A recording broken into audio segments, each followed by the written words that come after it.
Sometimes I don't understand whether the president I have is the one I used to sit with when he was the vice president, deputy president. I don't understand whether the current president, Honorable William Samoei Ruto, is the one we used to sit in Karen and we discuss how the country should move forward, how the Uhuru administration has messed up the country. I do not believe it is the same William Samoei Ruto who I was sitting with when he was the deputy president. He has changed dramatically. He has become somebody else I don't even understand myself. I, in fact, don't believe I looked for votes for William Ruto. Because he is no longer the person I thought he's going to be. I wanted a president who is caring. I wanted a president who is listening. I wanted a president who will put health workers and all workers in Kenya, all workers on the table, and ask them, what problem do you have as Kenyan workers? How can we move this country forward together as Kenyans? But the president we have today is the one who is coming to make pronunciations. I'm going to increase NHIF 2.7% for the employer and the employee. I'm going to increase 6% NHIF for the employer, for the employee. And yet in the public sector today, all public servants are covered in one pension scheme or the other. We have lab trust, we have lab fund, we have public servant superannuation scheme where the civil servants belong. Why do you want to bring again 6% on top of this? NHIF is an act that establishes a pension scheme. Lab fund is established by an act of parliament. Public servant superannuation scheme is established by an act of parliament. We should have been conducted, and those NHIF should only apply to people who do not have a pension scheme. And others already have pension schemes. When you look at NSSF administrative structure, the administration of NSSF takes over 50% in administration. And that is where you are saying you want us to add them 12% so that out of the 12%, 6% goes to administration. There is no pension scheme in the world that administrative costs should go above 2%. And NSSF is a DC scheme. It means workers must be represented 50%, employers 50%.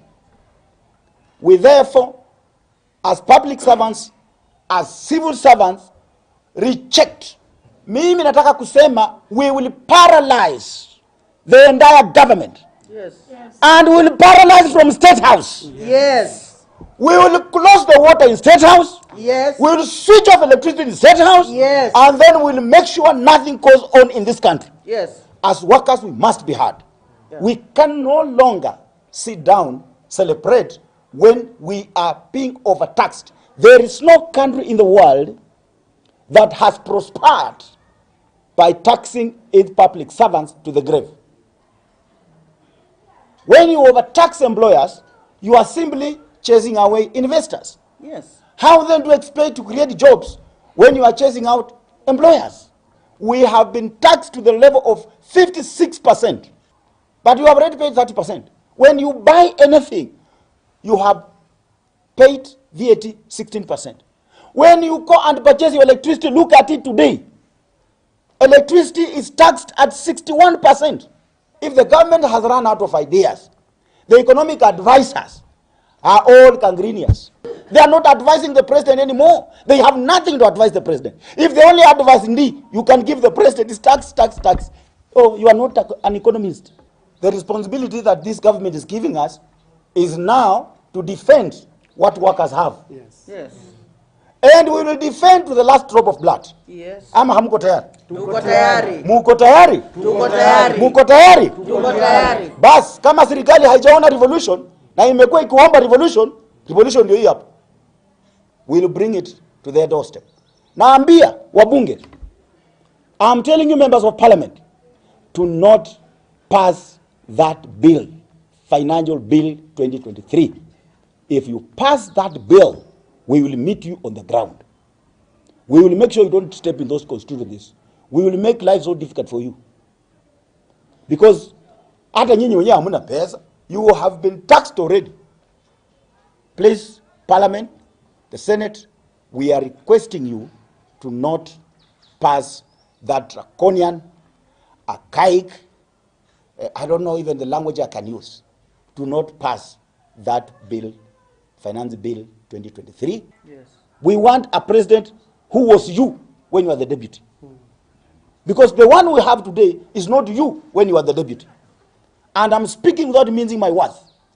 I'm a member of the National Executive Council of UDA. I'm the National Deputy Chair in charge of programs. That cannot stop me from doing my work. I'm employed by Kenyan workers to work for them, to defend them, and to fight for them. Yes. Si ni hivyo? Yeah. Si hao ndio wanalipa mimi mshahara? Yeah. Mimi silipi na chama.